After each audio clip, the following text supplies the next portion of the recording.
नमस्कार दोस्तों, astro clinic में आपका स्वागत है। आज बात करेंगे कर्क लगन राशि के लिए कैसा जाएगा अक्टूबर का महीना। दोस्तों, आपके जो रूलिंग प्लेनेट है ये बन जाते हैं चंद्रदेव, और ये बहुत ही फास्ट मूविंग प्लेनेट है, यानी सवा दो दिन में राशि परिवर्तन कर जाते हैं।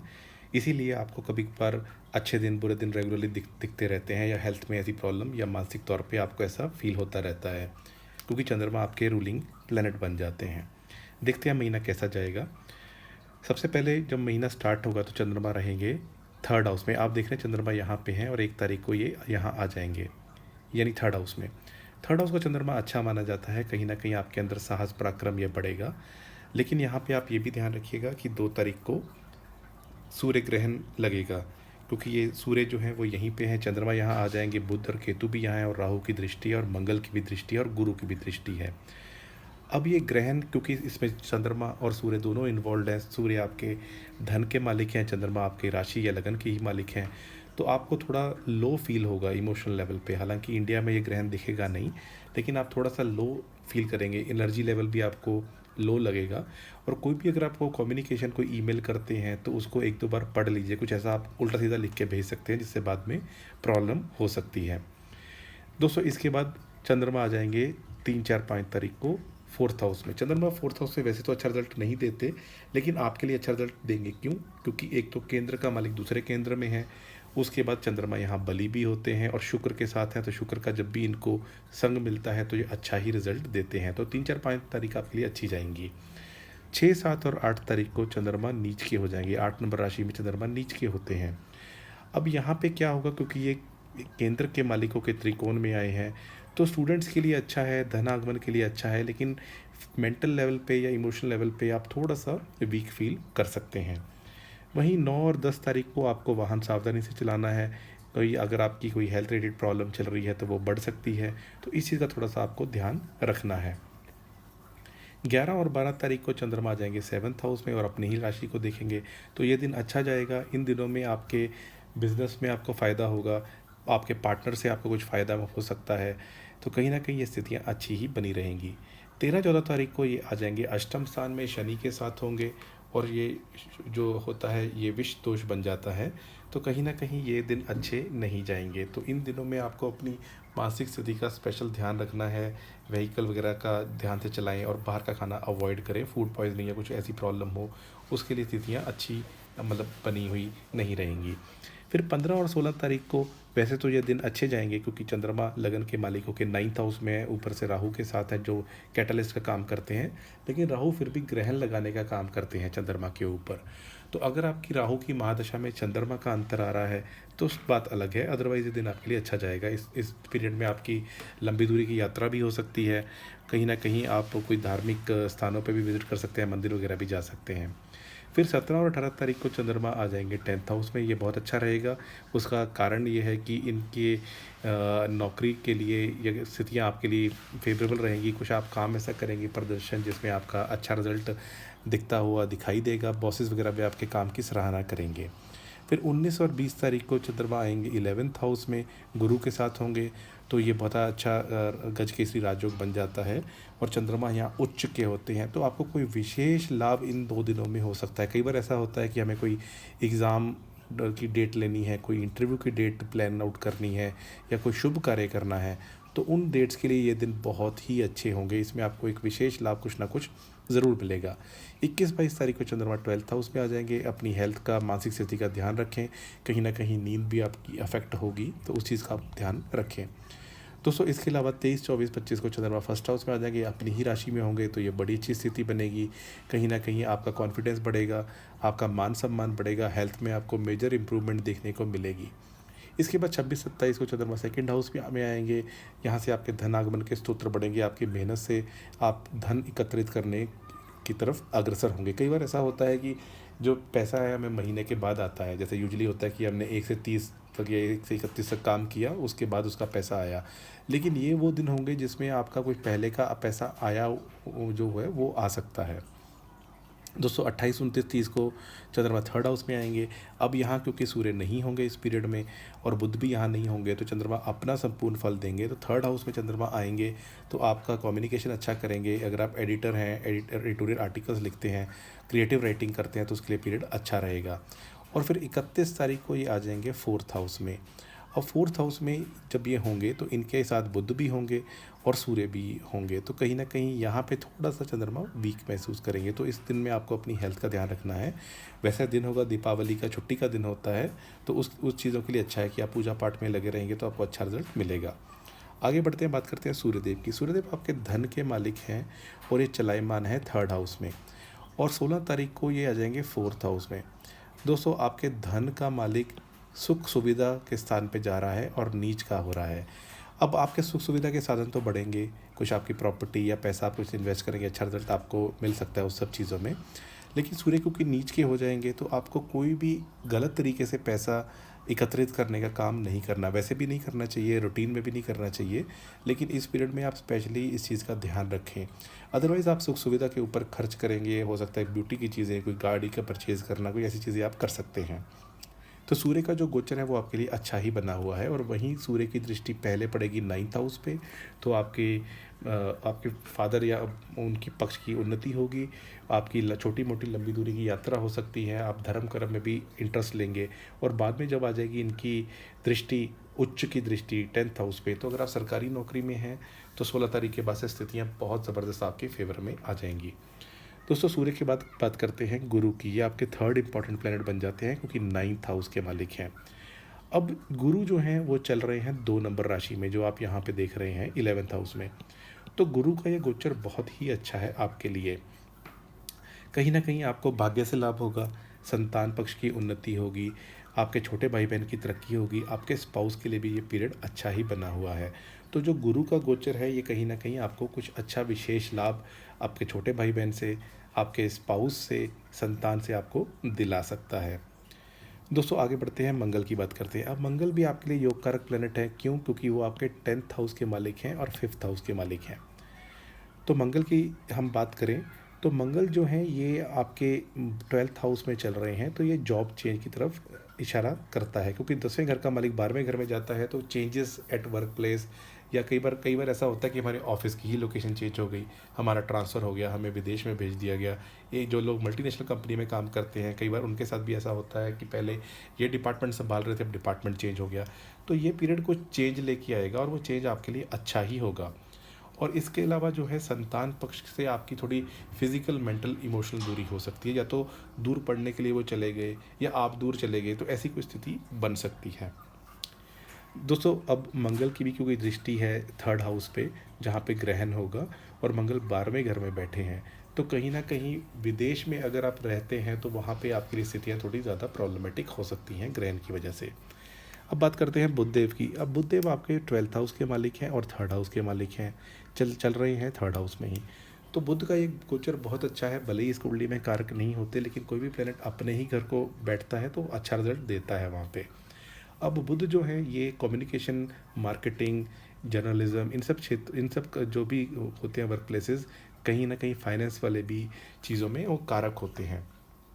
तो बुध का अपने ही घर में आके बैठना, तो अगर आपकी कोई एडिटोरियल्स या कोई इस चीज़ से, जर्नलिज्म, न्यूज़पेपर राइटिंग, उस सब से आप जुड़े हुए हैं, तो ये स्थितियाँ आपके लिए बहुत अच्छी रहेंगी। तो कहीं ना कहीं बुध का जो गोचर है ये आपके लिए काफ़ी अच्छा बना हुआ है। अगर आप विदेश में रह के काम कर रहे हैं तो उसके लिए भी ये स्थितियाँ काफ़ी अच्छी बनी हुई हैं। दोस्तों, शुक्र देव की बात करते हैं। अब शुक्र देव जो हैं ये आपके फोर्थ हाउस के मालिक होके फोर्थ हाउस में ही बैठे हुए हैं। अब इससे अच्छी स्थिति क्या होगी कि वो पंच महापुरुष नाम का राजयोग बना के बैठे हुए हैं, और वो भी फोर्थ हाउस में, जहाँ पे शुक्र दिग्बली होते हैं। तो दोस्तों, आपके इस पीरियड में डेफिनेटली सुख सुविधा के साधन बढ़ते हुए साफ दिखाई दे रहे हैं। आप अपना नया अपार्टमेंट लेंगे या अपार्टमेंट में डेकोरेशन का काम करेंगे या दिवाली से पहले पेंट वगैरह कराएंगे, तो कुछ ना कुछ सुख सुविधा के साधन आपके बढ़ते हुए दिखाई देते हैं। अब दोस्तों, शुक्र देव के बाद हम आगे बात करते हैं शनिदेव की। शुक्र देव के लिए मैं एक चीज़ बतानी भूल गया, 12 तारीख को ये राशि परिवर्तन करेंगे और ये आ जाएंगे 5th हाउस में। तो यहाँ पर भी आना इनका अच्छा ही है, क्योंकि 5th हाउस में जब शुक्र आते हैं तो अपने स्थान को देखते हैं, यानी लाभ स्थान को। तो स्टूडेंट्स के लिए भी अच्छा है। कहीं ना कहीं अगर आप पॉलिटिशियन हैं तो आपको उस मामले में धन आ सकता है। जैसे कई बार होता है कि लोग क्राउड सोर्सिंग या वो करते, फंड रेजिंग करते हैं, जैसे अमेरिका में भी इलेक्शंस हैं तो डोनेशंस दी जाती हैं पॉलिटिकल पार्टीज़ को, तो आपको जनता के थ्रू धन आगमन के स्रोत आपके बढ़ेंगे। दोस्तों अब बात करते हैं शनिदेव की।